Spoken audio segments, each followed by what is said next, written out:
The chair now recognize the distinguished gentleman from Missouri, Mr. Luetkemeyer. Thank you, Mr. Chairman. The title of our discussion today is How the Complexity of the Tax Code Hinders Small Businesses.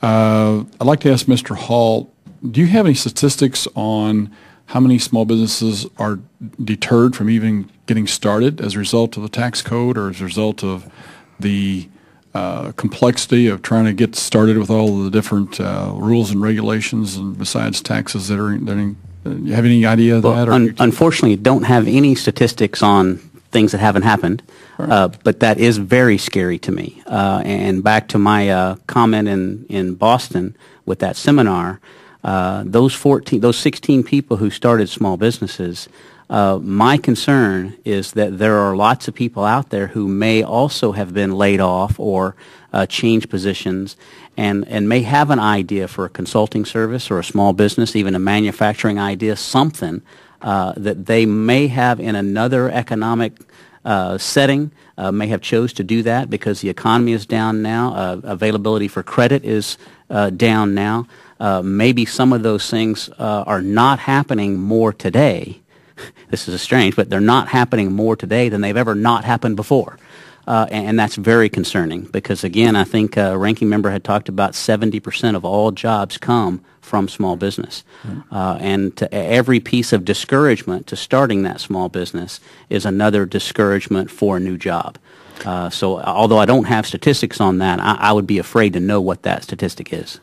Well, a lot of people think being the owner of your business is a really great thing, and it is. But whenever you start looking at all of the problems that are associated with being a business owner, of having to deal, especially a small business owner, having to deal with the tax situation, getting an accountant, working with the insurance side of it, the financial side of it, then you have to deal with the employee side of it and the egos and the mismatch of all the stuff, and then you wind up with trying to either produce or sell a product to the public on the whims of the public. I mean, people think it's really neat to be a small business person, just sit in their shoes for a little while. I'm sure all of you can empathize with that. As a small business owner myself, it is quite a chore. But I was just curious if you had some statistics on how big a barrier the tax code actually was to people actually getting into this. But along that line, then, I guess at least on my next question of what would be an alternative to the code we have right now. We realize it's cumbersome, and I appreciate the efforts of the chairman. I certainly support his efforts in trying to simplify it and having this hearing. Are there other things that we can do? Are there other types of taxation that we can go to? I know that a couple of you alluded to in some of your testimony. If each one of you just take just a couple quick seconds and I'll start with Mr. Stathis on the end. Well, they run the gamut. You've heard VAT tax similar to what they use in Europe. You've heard a flat tax. Do you have a preference? I guess I'm under the clock here, so I apologize for jumping in. A preference.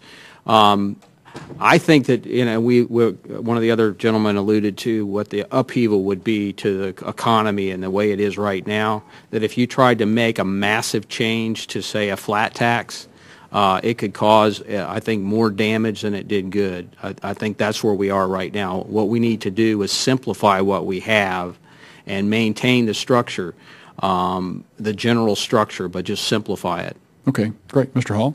I think the same thing. I think not only would it not be practical, but it probably couldn't pass. I think simplification, like the home office standard deduction, back in the day there was no standard deduction in lieu of itemized deductions. That's a nice roadmap for other potential standardized type deductions. There could be standard deductions for depreciation. There could be easier deductions for retirement plans that we've talked about.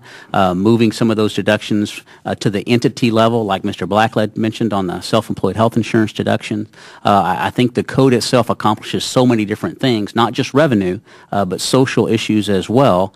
I think just simplifying the issues now to make it easier to comply with is the path to go. Okay, great. And I would concur also. Obviously, the other tax systems have advantages. They've been beneficial to other countries, but the cost of transition could be horrendous. Our tax system, many of the decisions that have been made in this country over the last 50 or 100 years have been based on this tax code. And if we changed it, just as when we changed the passive activity rules on business investments back when we had the savings and loan crisis, there can be some unintended consequences. But I think you can simplify the existing code. Congress has made it complex. One of the things overall I think that would help, in addition to the specifics of simplifying it, would be to have a better process for Congress to vet potential changes in the tax code. The problem is this code has been built by individual Congresspeople and their staffs, and in many cases they're not well connected. They do not have common definitions. They have not been vetted either with any kind of cooperative body or particularly with the IRS that's going to have to administer them. Often the IRS ends up, and I've served on the IRS Advisory Council for a number of years, and often IRS has thrown a tax law that they really don't know how to administer, and that's added to that complexity.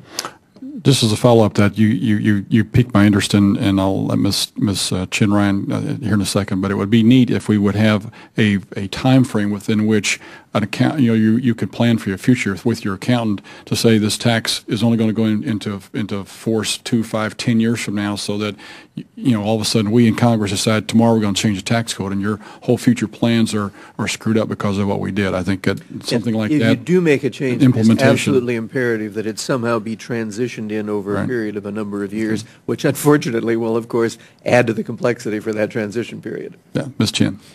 In my written testimony, the examples I gave a solution. For example, the definition of accounting method, cash versus accrual.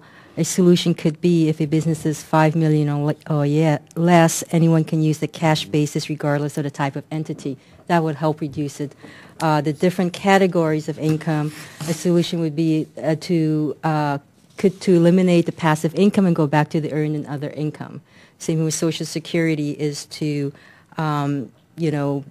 based. So you prefer to keep the present system and simplify it with some changes and improve it? Well, I think, as a business owner, you have long-term and short-term goals, and I think, to completely rehaul the tax code is going to take a long time, but in the short term, there could be a possible solution as we're parallel doing the long-term fix. Appreciate it. Thank you, Mr. Chairman.